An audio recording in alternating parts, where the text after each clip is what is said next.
Chapter 13. Varjak's head hung low.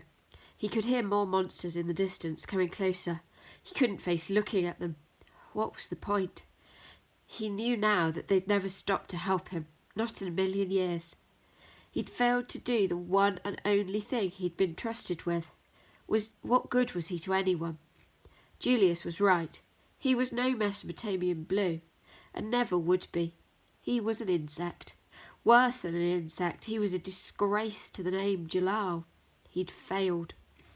Varjak glanced up the hill, far away on the other side of the park. There was no way he could go back there, not without a dog. That meant he might never see his home again.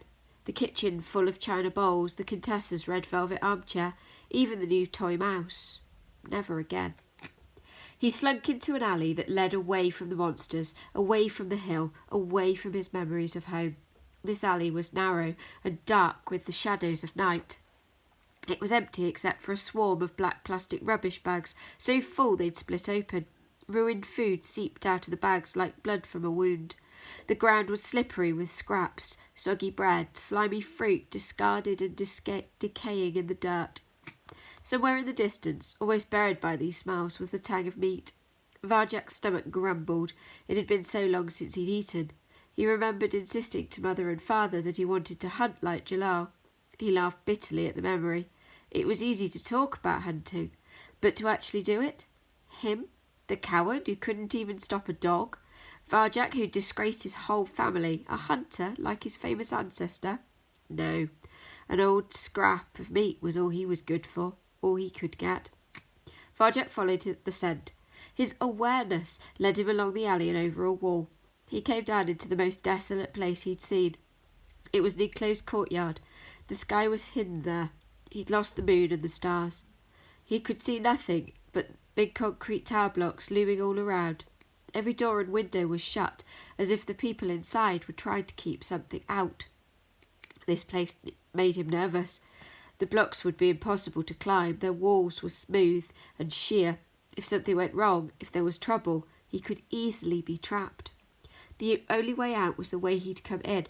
Still, at least it was shadowy. There were places to hide.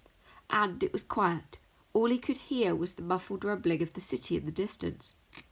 The smell of meat was potent in this barren place.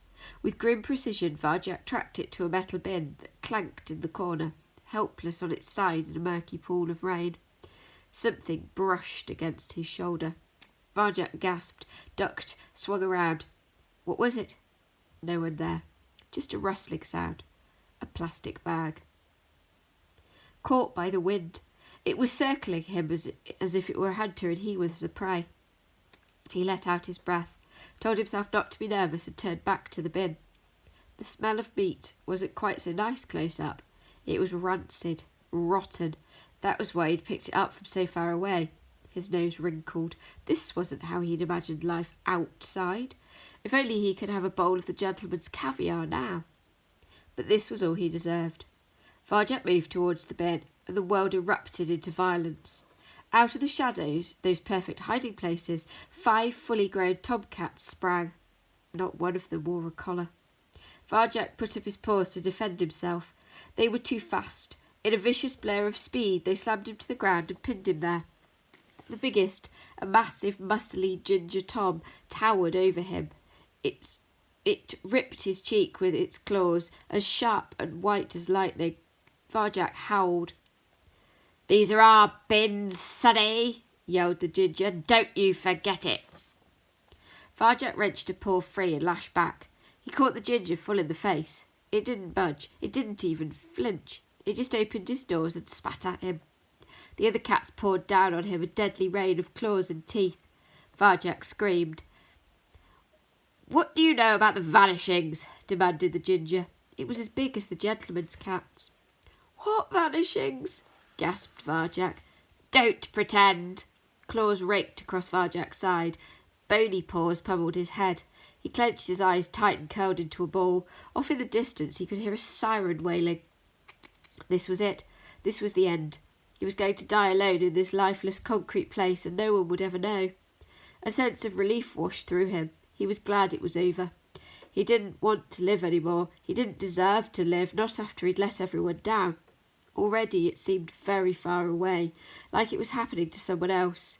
His body felt cold and weightless, as if from a great height, through a curtain, he could hear voices talking. He wondered vaguely who they were. "Leave him alone, Ginger," a gravelly voice.